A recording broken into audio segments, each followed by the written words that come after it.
Hi, my name is Paul. Champion Production, by the way. Ryan Morello Scott, lead champion designer. Hey guys. And Jeffrey Light Len, design Hello. lead.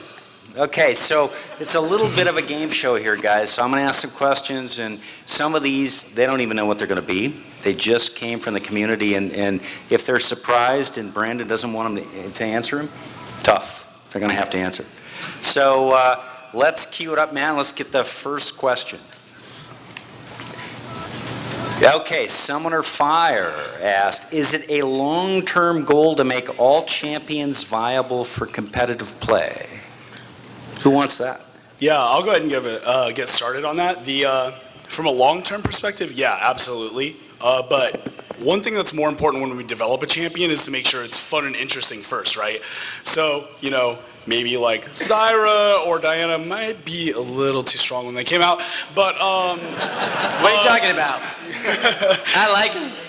You would, but that's okay in the short term as long as it's balanceable and we can fix it to make them so they can slot into the competitive game. When we make kind of new mechanics or really try to expand what our characters can do, like we've been doing this year with Varus, Draven, Ziggs, Zyra, Diana, they all do new stuff, right?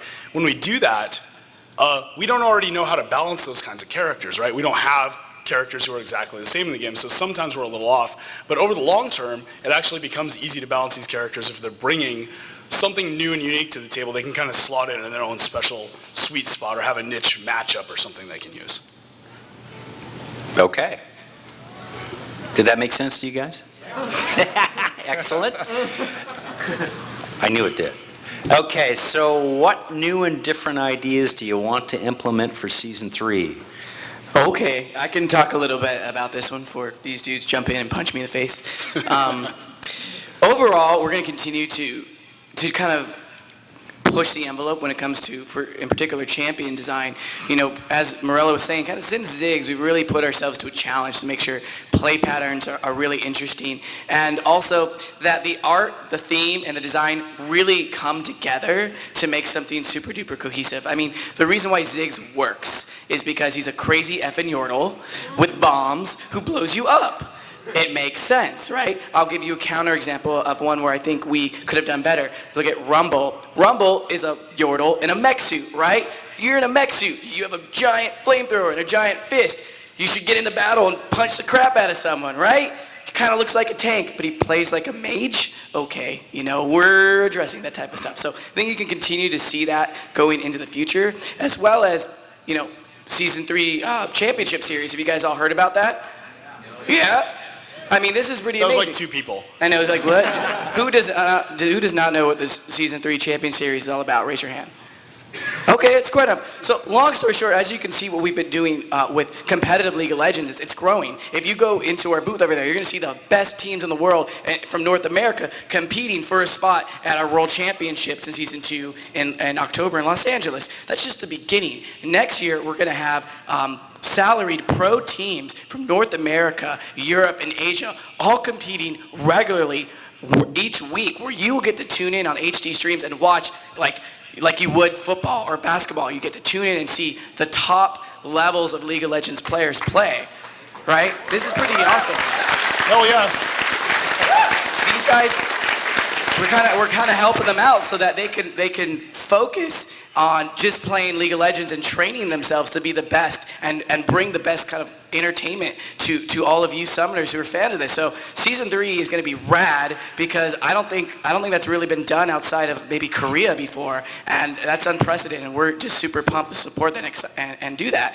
And maybe Morello can jump in here too. We're also going to be revamping some stuff. We've done champion reworks like the recent Katarina and the Eve and Twitch one. Hey, you guys like that? Yeah. Some's like, some people are like, oh. And I think you can continue to see that. And you know, we're even looking at doing some stuff with items too. And I don't know, maybe Morello can talk about that a little bit. Yeah, I mean, the thing is, League of Legends is really fun and we like it, and it's an awesome competitive game, but the way we tend to look at it's like, wow, here's all these other things we could also do. So we're chasing after some of that. Paul hinted at it.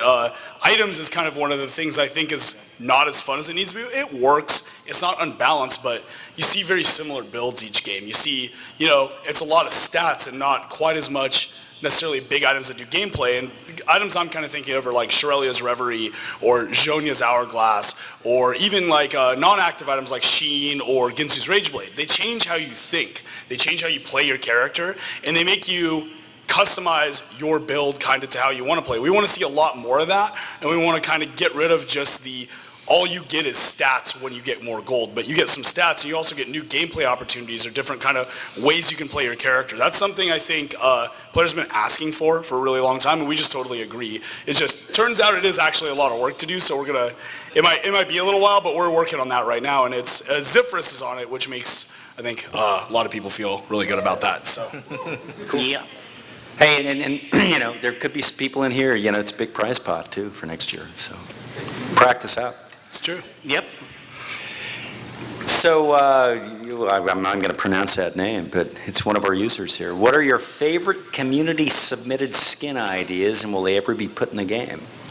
Sure, I can jump on this one again. So I think you guys have seen in the past when things kind of bubble up in the community, we laugh at this, we love this stuff too, and it's really about making a choice on which one makes the most sense. So is anyone here excited for Astronautilus? Yeah. Some Pool Party Zigs? Yeah. Did anyone see the Pool Party Zigs cosplay that happened today? Yeah. That skin's not even out. So I'm just saying, that type of stuff happens. We're excited. I think you can also see things like, and that was done by Matt.com, who's a really awesome contributor. And there's just kind of all stars in the community who do this, and we get really excited and want to make the commitment to do it. Like Bunny Girl Riven, you guys saw that. That was something you guys wanted. We gave it to you as well. So I think Surprise Party Fiddlesticks. I'm rattling them all off now. But I mean, the fact of the matter is, we look at this stuff too, and we appreciate it. And it's about what makes sense for the game, right? What can bring value to you guys that you think would like. So really just kind of see what bubbles up, and that's how we go about doing it. But what about you guys? Look, it's pretty simple actually. We want to make a cool game that's fun, that's full of stuff you guys like. That makes a surprising amount of sense, right? So when you guys say, holy crap, a lot of us want this thing, we should just probably make that. So, there's some things are a little bit more tumultuous. I don't know how to say that word. I've only read it, so I don't know why I'm trying to say it. But like Lady Graga's, little bit more of a shady area. Gotta think about stuff like that a little bit. But Pool Party Zigs, Astronautilus, Surprise Party Fiddlesticks. I mean, list goes on. And Christmas Tree Maokai was a big one too. You guys are all about. I mean, we should. Simply put, Riot Games should make stuff that's good for the game that people like. And skins you guys ask for a lot are probably something you guys like. So does that sound good? Yeah. Okay. Pretty simple. Okay. Hey, and you guys will get your chance later on in this Q&A too to ask some questions and tell them what you want, which is good. So, Glumduck. Is Glumduck in the audience? Yeah, probably not. See, right back there, there's Glumduck. Nah, I was just kidding. I'd like to hear something about Dominion. Are you guys currently working on the mode, and might we have ranked mode soon? And Jeffrey, can you hit that? Yeah, sure. So traditionally, we admit that we haven't been too great on paying attention to other game modes, such as Dominion and Twisted Treeline. But the good news is we've actually hired, or actually have, Riot Gnome, and he's going to be working full-time just on those game modes, and we've given him a team to just do that all day. Yeah, I mean, we added these game modes, and we like Dominion, we like Twisted Treeline, but it's like, it took a lot of effort to make them, and then we're like, wait, maybe, it probably requires more work to update these things than maybe we thought. It's their own communities, and they have their own special needs about how they need to be balanced, as well as people who play the game mode and really understand it need to be working on it and updating it with new content, balance, just kind of keep it fresh like Summoner's Rift is. One of the coolest things about League of Legends. So, yeah, the TLDR, we haven't done the best job of that. We recognize it, we admit it, and we've done things to fix it, and soon you'll see some results of that on our alternative game mode. So Twisted Treeline players and Dominion players will be happy with that. Cool. Word. And Murder Bridge too. But it's new, so nobody's talking about that one being not updated yet. So. Are there any plans for improving player attitude? Not that you guys have any attitude at all. Gems and And angels. newbies never get throttled, I know that. But are there any plans for improving player attitude surrounding the competitive side? This one might be League. directed at me. So we fully acknowledge that ranked mode right now is really competitive, really hardcore, but that comes with a little bit of toxic personalities. Players may not be as nice as they should be. So we actually have Yeg, who's a designer who's not here today. But me and Yeg are working really hard on Season 3 changes to try to change ranked a little bit to kind of encourage less toxic play. So we have nothing to talk about today, but we're really working hard on that for Season 3. I think you should tell them the name of the team you're on, though. Oh yeah, my team is actually team player behavior and justice, so Team PBJ. It's legit. Take a bite.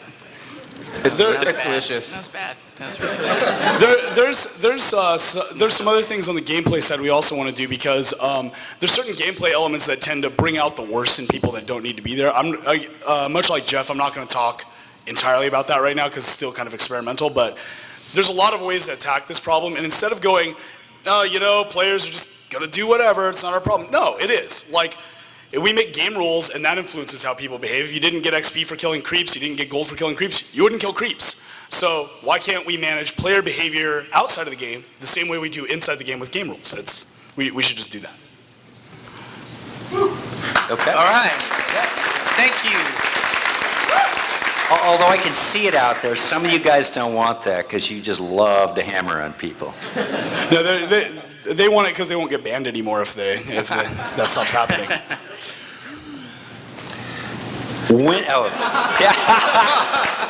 Everybody wants to ask this question. I get to ask it, but you guys all want to ask it. When will Magma Chamber be released? Magma chamber where? Is that the question? Okay, this is actually a little bit more complex. A lot of people do ask this question. It's legitimate because wow, we talked about this, what's going on? I think I want to talk a little bit more even about 5v5 maps in general though. So imagine if you will, right now, tomorrow, imagine tomorrow, we put out a 5v5 map and it's perfect. It's perfectly designed, it's perfectly balanced, and it's just fun. The best result you get out of that is you fracture your community and split them in half. Longer queue times, less stable game, all sorts of problems around just fracturing your community. And the benefits you get out of it is you get some novelty when it first starts, but at the end of making a deeper, more kind of competitive, more fun experience, generally speaking, that actually doesn't hold up after the first few weeks. We would rather focus on spending our new map efforts on doing things like ARAM, doing things like Dominion, and then supporting them. And so it's kind of, instead of, the analogy I like to use is, football has one map, right? Like, football doesn't suck because it has one map, right? What's interesting, and if you give it a triangle map, you're just gonna fuck the whole thing up. So I don't know why you do that. But on the other hand, you know what else is cool? Basketball. Okay, so instead of making football triangle mode, we'd rather make football and then basketball and then, well, not baseball, baseball's boring, but maybe. I like the hot dogs, man. I wasn't sure if that one was going to be plotted or booed. Ice hockey, we want to make new game modes and new experiences, but we don't want to fundamentally take away from the core experience. What makes these games interesting is any competitive sport, whether it's esports or, meat space sports, is teams, players. Did he just say that? That's not a real word. That's not a real word either, is it? Okay. But it's about teams. It's about players. It's about personalities. In our game, it's also about characters. So in football, it might be, the Raiders versus the Broncos. But in our game, it's the Raiders versus the Broncos, and the Broncos gave their quarterback a jetpack, and the Raiders gave him a bazooka. And then that's interesting. And I think that's a perfectly awesome game. Yeah.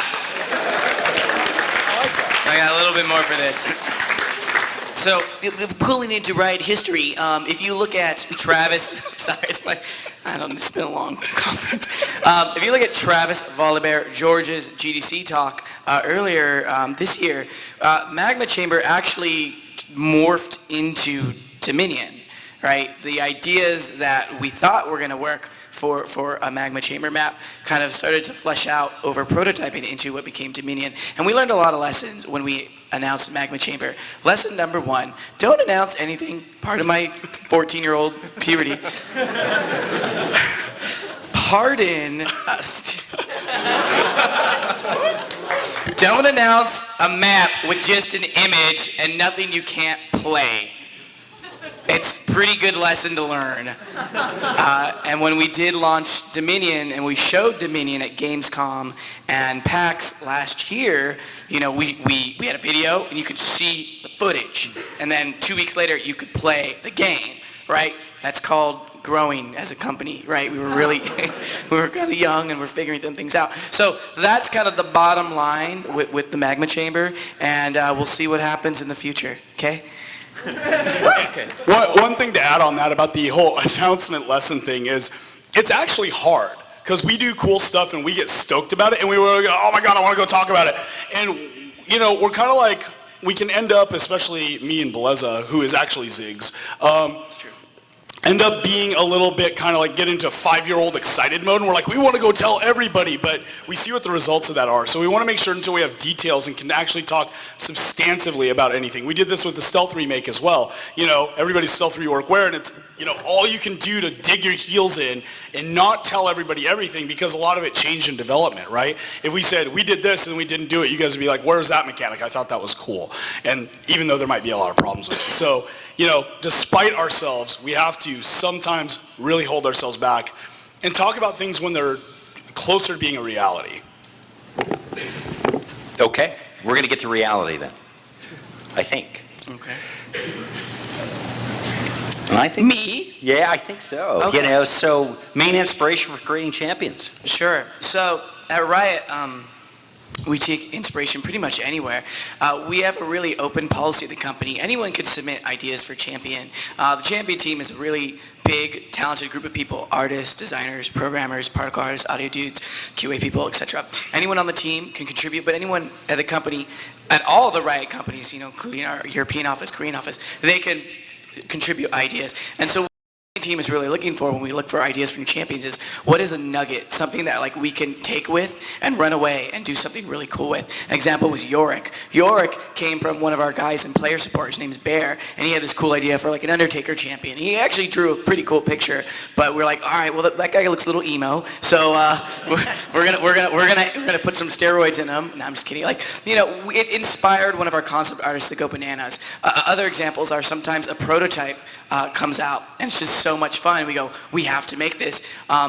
Zephyrus made Oriana, and Oriana started out as a prototype. It was just something we called Ball Girl internally in the company, because literally he had like a ball and just dispersed and did stuff. And we're like, this is so cool. We did play tests with it with like temporary art, and we're like, wow, how can we turn this into a character, right? And the creative team and the art team got together and came up with the concept that eventually became Oriana. So they really can come from any ideas. And if you guys want to jump in, I mean, that's kind of where I'm coming from.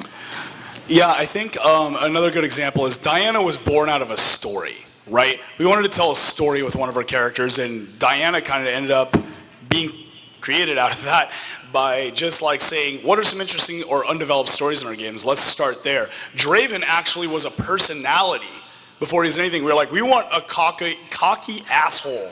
You can play that guy, right? And so actually what's interesting is that makes a lot of the decisions for you. Is like, who should be a glory hog? AD carry. Like, what kind of mechanics should he have? Something that's probably really overly complicated. Like, who really you juggle an axe? Only a dude who's trying to like basically kind of like do this is going to do something like that. So a lot of the decisions you get made is kind of where you start. And one of the most important things, and for Draven, for example, it was this guy needs to feel like the world revolves around him, and the players should feel like they want the world to revolve around him. Which I can't imagine any one of you guys want that. Nobody likes that. No. Who likes Draven? Oh, no, see, they didn't want to say yes because of what I just said, too. They're like, oh, no, I'm not that guy. I don't know. There were some hands that went up right away. Look out at there, their summer so. accounts right now. So community expectations is a big deal. So how do you manage those with your own expectations to keep the game fresh for so long? And it's remained fresh for a long time. Yeah, so I'll take this one. So we have a really high quality bar at Riot. Like we really focus on making sure what we bring out to you is really awesome, right? And there's been times where we've held stuff back, you know, and like the earlier lessons we've learned is kind of testament to that. We really want to make sure that we feel they're hitting the standard. So we have a lot of teams internally that help us judge that. First of all, we have company playtest. Everybody in the company plays the game, right?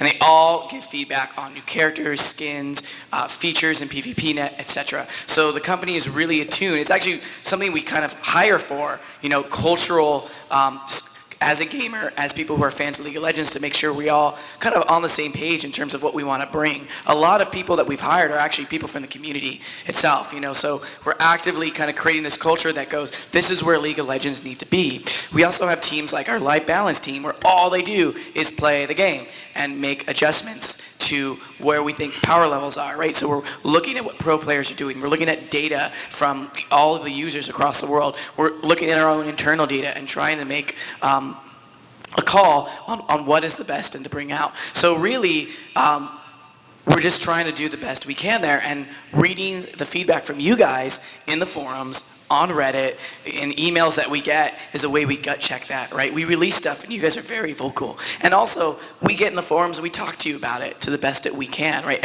Something that's kind of unique to Riot is anybody in the company can post on the forums, right? A lot of other companies, they have a small community team with a couple people, and they're the voice from the company to you, and we're a company of gamers. We feel like we should be able to talk and converse with you and give context, and I think that type of dialogue with you is what has helped to make League of Legends successful. I mean, what do you guys think?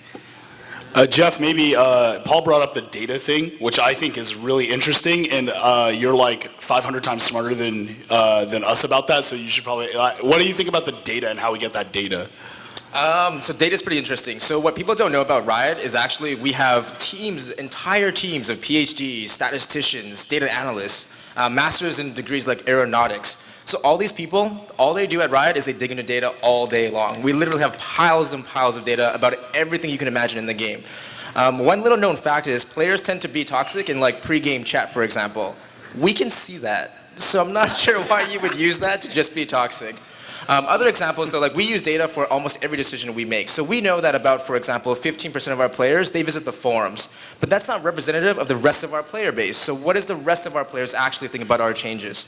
So we make sure to find different ways to collect feedback from all kinds of players, even if they don't visit the forums or they don't use the surveys and other ways to actually contact us.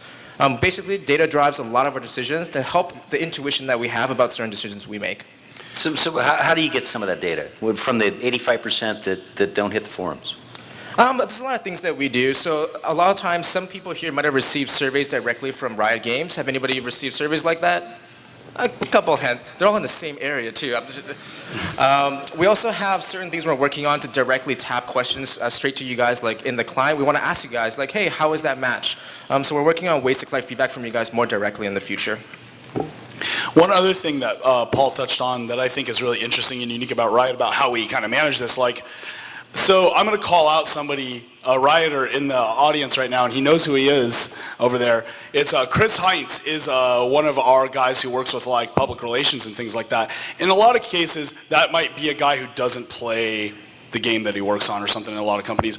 I catch this guy mid a collie, like throwing his keyboard in the air. He's like playing the game after work every day. And that's everyone. That's, you know, from core development like design and production to guys in publishing, to guys in like business stuff. Everybody plays, and that helps us at least like kind of stay on the ground level and understand what players go through. We don't skip the queue times when there are some. We wait in line like everybody else because it frickin' sucks. And if it sucks, we should probably fix it, right? It's having that same experience as the player in a lot of ways. Now, obviously, we're still developers and we're going to have a different bias on it, but it at least gives us insight into what players go through every single day when they play League of Legends.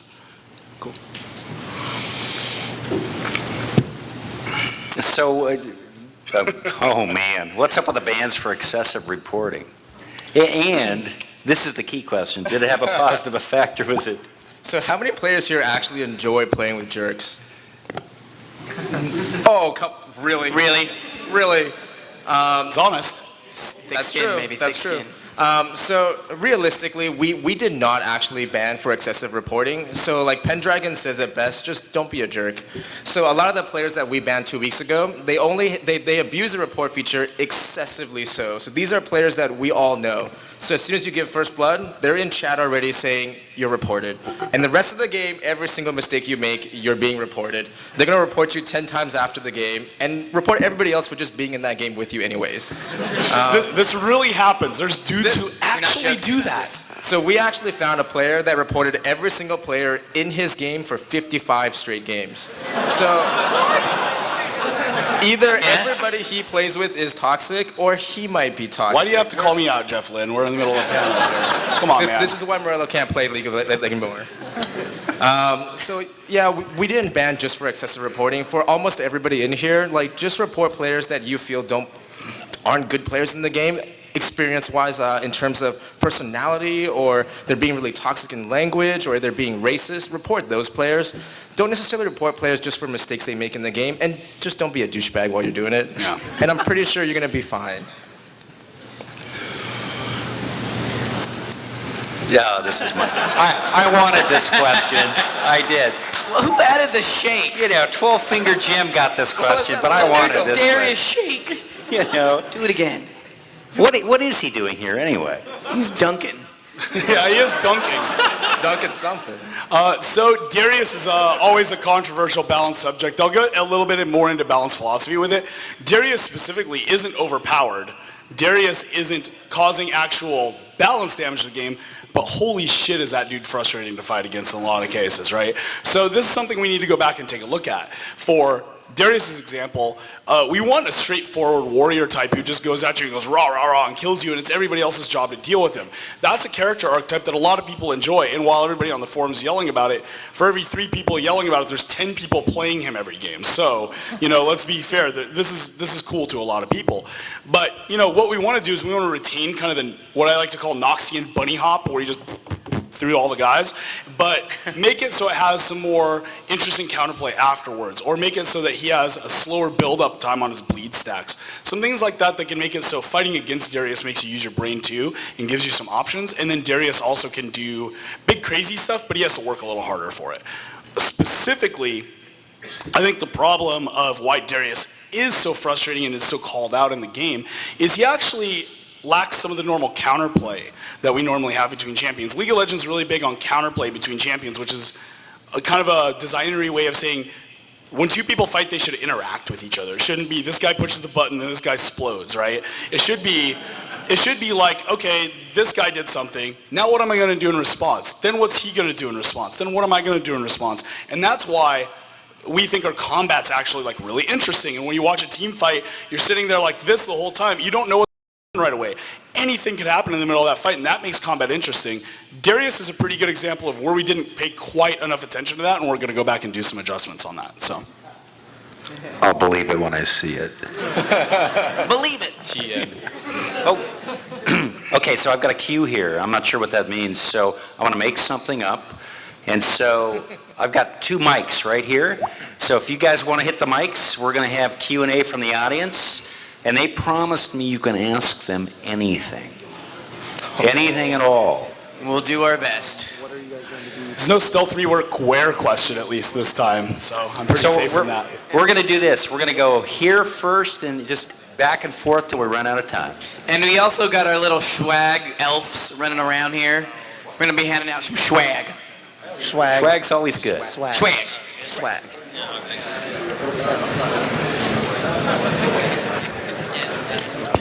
But I got a question first. Who wants this orange? Okay, I'm aiming for that dude with the PVZ head. Is it K? Is it K? It's K!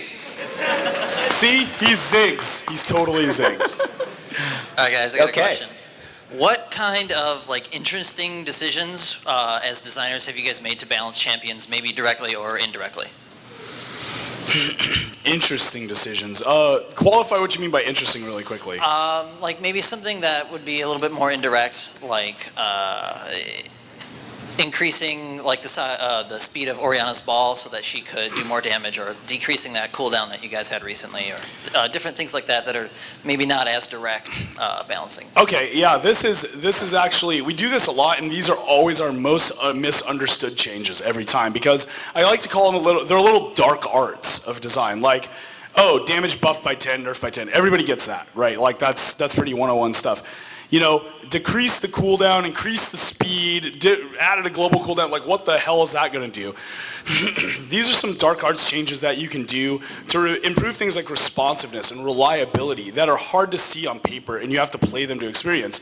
Like, Oriana's a great example of this, where everybody's like, Oriana trashed here, fuck Oriana, hate her, why'd you ruin her?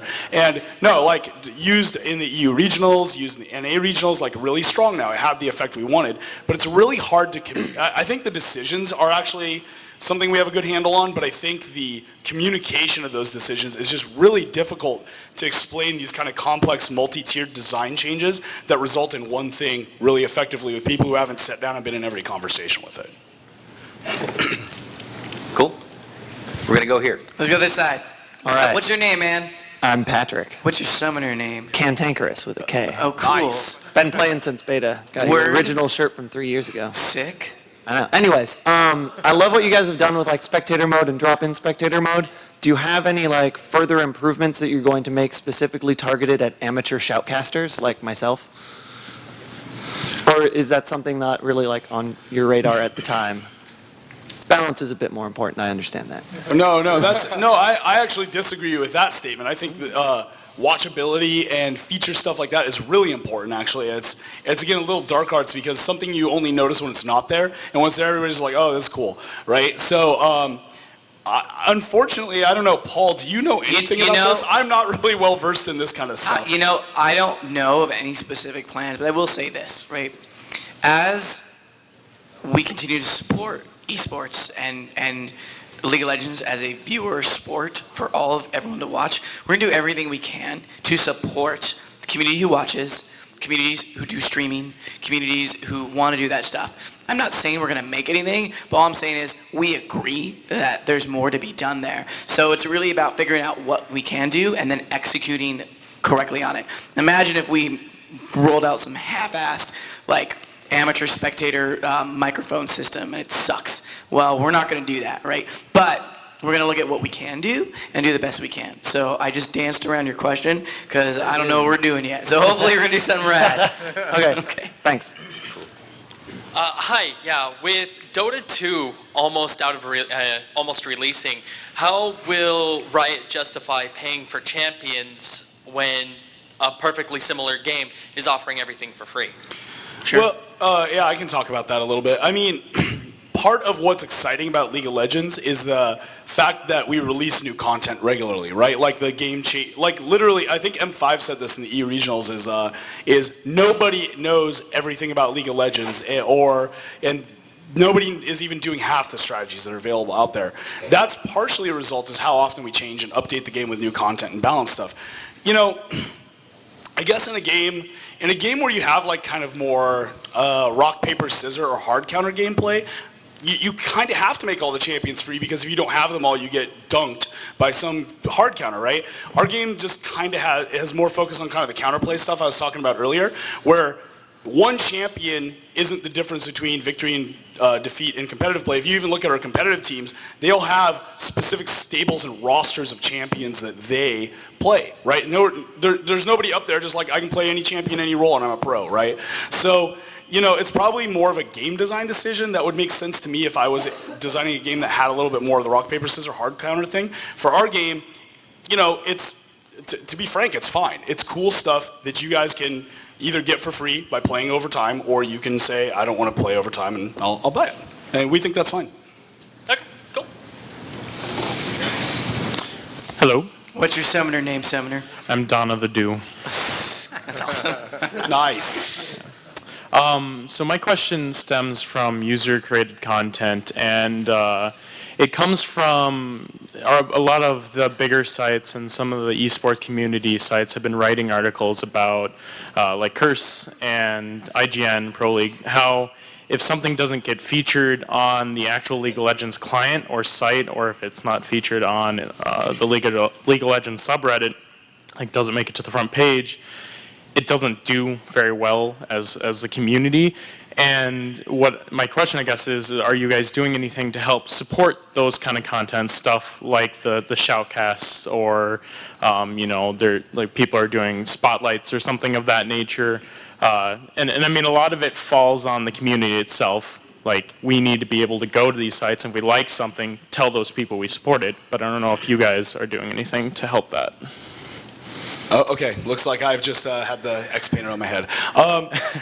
So I actually think we do a couple of things that help this. Like, I think the featured streamer program we did is a helpful way to do that, because that's still these guys' individual streams, but we're like, hey, look at these dudes, right? They're doing good. So that's cool, but I think you actually said it best, is the community votes for what they want by their attendance and participation, and then the people who are creating or making those communities, it's up to them to get the word out in a lot of ways. And that can be really difficult, I understand that. But the thing is I think us trying to micromanage it or try to get in there and reach out and help every single person actually ends up spreading us really thin. And we're probably not gonna do as good of a job as the community is finding these things and seeking these things out, especially if it's a need. The community has kind of said, this is lacking, or this is a new way to do this, we want this, we've created this, and we support this. We see that. It's actually kind of the opposite. We'll see how popular and interesting that is to fans, and then we'll try to see if there's something we can do to make that, either support those guys doing it, or, bring it on as a feature we can add, or something like that. So I think it's actually the reverse, where the community needs to home grow this stuff, and then as the community votes kind of by watching or interacting with it on what they want, we need to react to that kind of voice in the room. Thank you. What's your summoner name, Summoner? Apollo Hemisphere. Okay. All right. As a gamer, I love the story and flavor of games. And League of Legends, of course, has all these awesome champions with these crazy personalities that do a lot of other stuff. But outside of the Journal of Justice, which isn't updated the most regularly, we don't get to see all these cool personalities interacting with each other. And I think that could be a really cool thing that could be explored more. Are you guys taking that into consideration or thinking about anything like that? Yeah, I definitely hear what you're saying. I think we landed and we completed the last issue of the Journal of Justice a couple of months ago. And the reason why we did that is because we as a company think we can do a better job of conveying lore than a big wall of text. Right? And so we're trying to figure out what's the best way to do that. You've seen us experiment with that. We were doing comics for kind of teaser comics leading up to Champion releases. We played with that. We're going to continue to experiment. And I think you guys can look forward to things like that. If you looked at Darius and Draven, we made it, when we released them back to back, we did that because we wanted to highlight the connection that they're brothers, right? So if you kind of read in between the lines of the lore of some of our more recent champions like Rengar, we're hinting that there's something he might need to kill, right? That's why he lost his eye. We're experimenting with stuff like that too to do that. So the short answer is we can do better, and I think be patient with us as we learn how to scale and figure out the best way to do that. Thanks. One specific I will add to that for you is you talk about the Journal of Justice, and that was kind of the way players could digest lore. That and bios were pretty much the way, right? And people are actually, as you saw with the cat bio change, people are attached to these things. They're real. They're actually, people are interested in these characters. We think text is actually one of the worst ways to communicate story, communicate lore. And so instead of just adding more text, maybe we'll add smart text in places that make sense, but there's so many other ways we can do this in your gameplay experience and in the way you interact with the game naturally. Like the Graves Nocturne thing is just a slight touch on that, where he says, I got your darkness right here. When he smoke bombs him, it's tiny and it's small, but it brings everything to life more. It's a lot of stuff like that, and we're looking to do much bigger things, but we're not ready to talk about any of them right now. Okay, thank you. I just had a question about partially the meta game, and as it stands, the current meta has been around for quite some time. The tanky top, AP mid, jungler, AD carries, 0 CS support bottom. When something seems to be able to challenge that, a lot of the time it is deemed overpowered by the general community and gets nerfed before people can figure out counterplay. Do you think sometimes it might be better just to leave something that defeats the current meta in order to force the meta change? Interestingly, yes, but not to the black and white extent we're talking about here. I think, so I was just talking to Classic, who's one of my balance dudes, and Jat and Static, other guys who work on the balance team, and we agree we react a little too quickly. I don't think we react poorly necessarily, but let it develop a little bit longer. Additionally, I think also, did you watch any of the tournament games this weekend? Yes. So we are seeing that the lane is at least switching to where you're sending the 2, and that 2v1 and where that's happening is really interesting strategy as well. So in a certain sense, I do agree that we need to slow down on certain balance changes and make sure that we let people try to find time to develop counters. But additionally, I think the meta also isn't as stale as we think. It's only been that way for about a year, and we are seeing some deviations like the Blaze versus TSM game previously, some of the tournament games today. So I think there's still a lot of room to explore, and yes, we can do a better job on that. Yeah.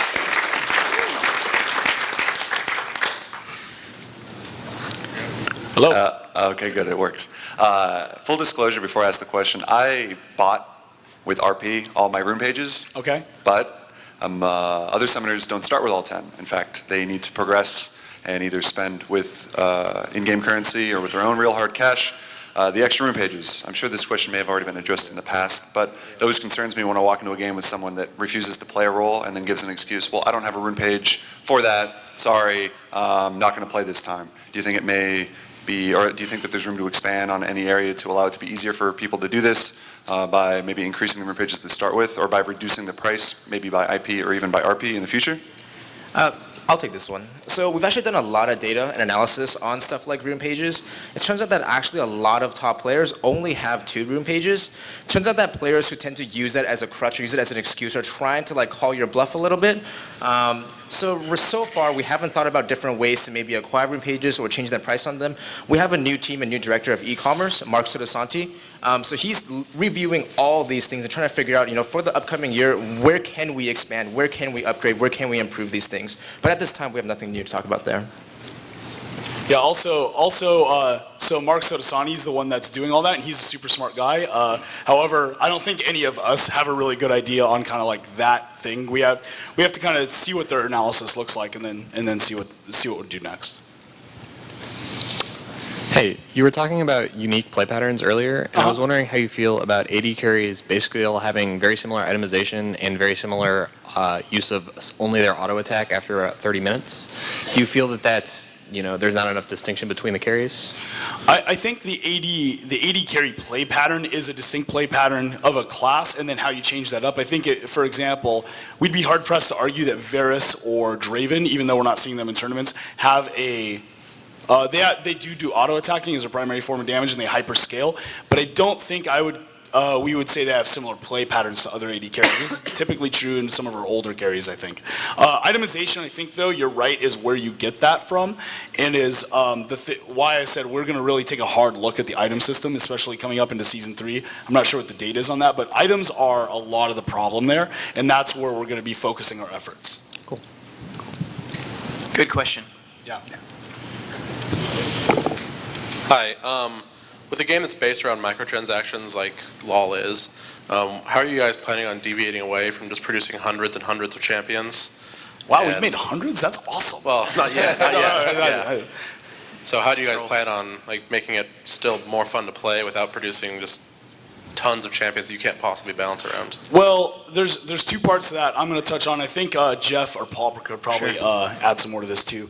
One, how many champions actually is too many, and why is the question? Because right now we have more champions than we've ever had by definition, and our game in the last 3 months has been the most balanced it's ever been in number of picks and bans, and tournament play, and across elos, and popularity rates. So the game, there's no line that's telling me more champions equals a less balanced game, and a lot of that is because we have a live balanced team that updates at the same rate that we release champions, right?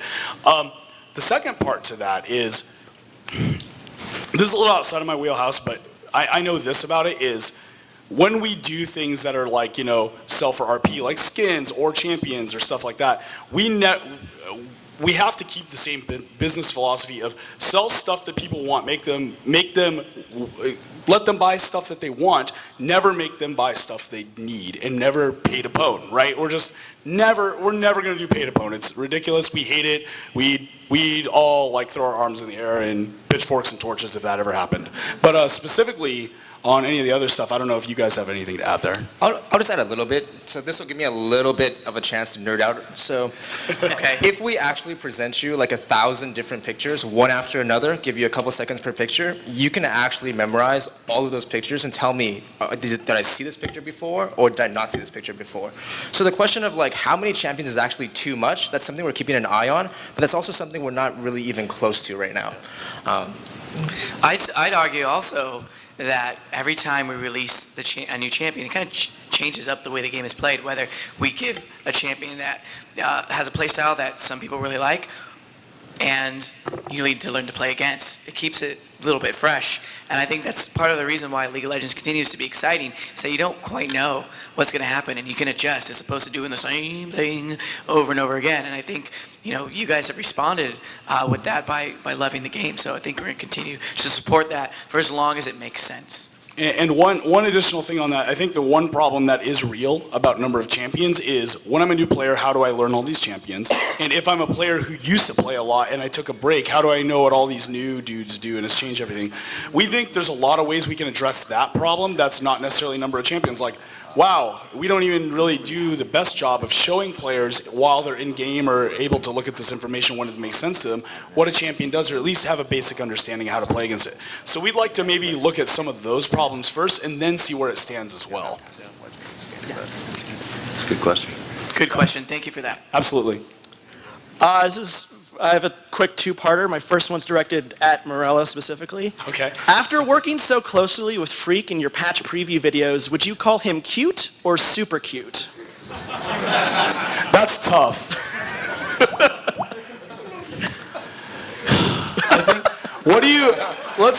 Let's just call it a bromance and you can assign whatever adjective to that you want. Perfect. And my second question addresses themes. Like, we have a themed skin, Pulsefire Ezreal, which has been rumored that there's other Pulsefire out there because the skin was built specifically by another champion.